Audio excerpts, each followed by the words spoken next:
Good morning po mga paps and moms. Ngayon po ay gagawa tayo ng sweet and sour luncheon meat. Gamit itong ating luncheon meat in can. Let's do it!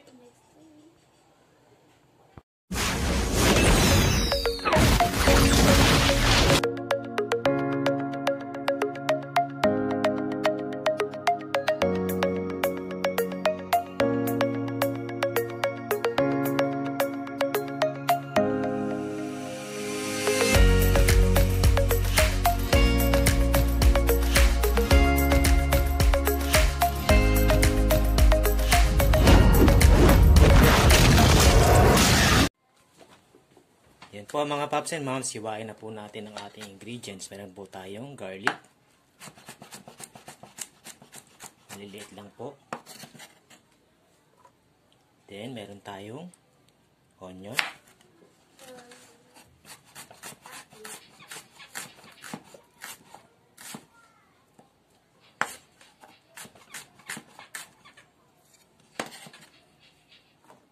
Then, bell pepper. Tanggalin lang po natin yung buto niya.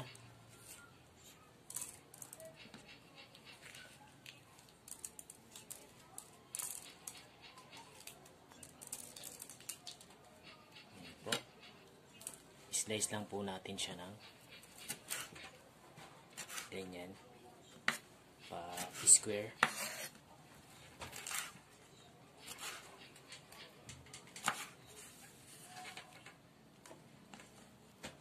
Then, ang ating luncheon meat, slice lang natin siya ng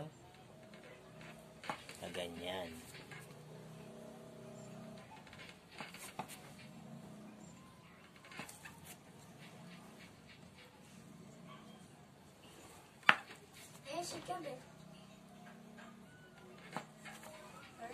Yan po, ipiprito lang po natin yan. Then, gawin na natin ang ating sauce. Yan po mga paps and moms, iprito po muna natin ang ating luncheon meat. Nagpainit na po tayo ng mantika sa ating kawali.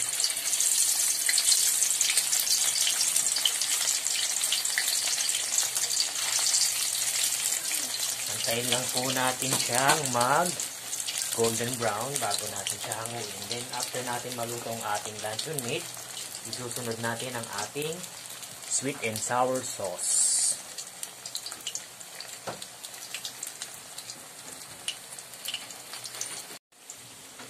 Yan po mga paps and moms, golden brown na po ang ating luncheon meat and medyo crispy na po siya. Oh. Pwede na po natin siyang hanguin, then isusunod na natin ang ating sweet and sour sauce. Ngayon naman mga paps and moms, gawin na natin ang ating sweet and sour sauce. Mag-isa tayo ng garlic.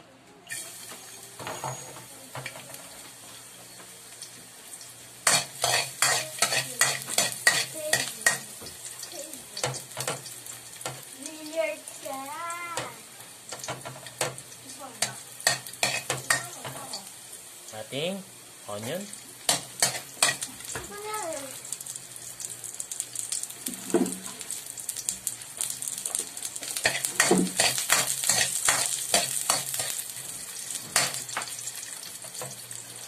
Then, ang ating bell pepper.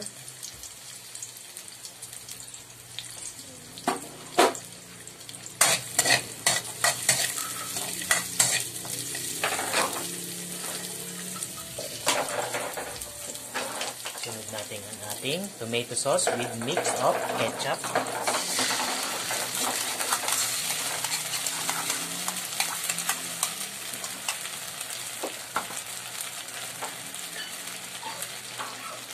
Brown sugar.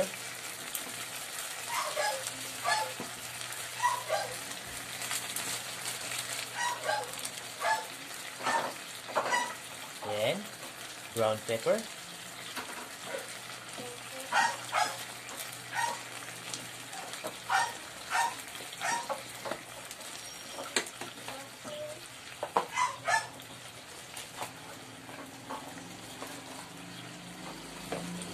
tayo ng konting broth cubes.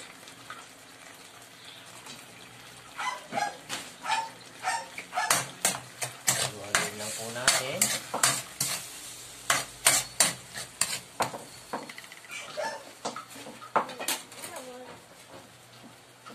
And finally, ang ating pineapple tidbits. Sama natin ang juice.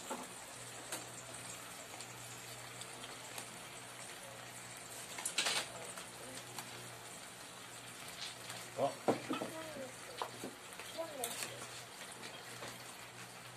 Halu-haluin lang po natin mga paps and moms. Tikman din po natin kung masarap na po ang ating sauce.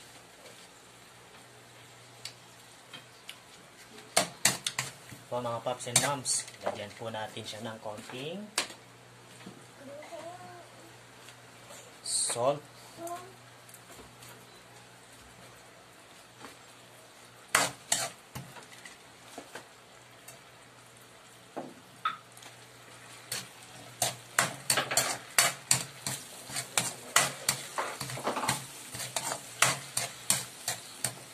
Lagyan po natin.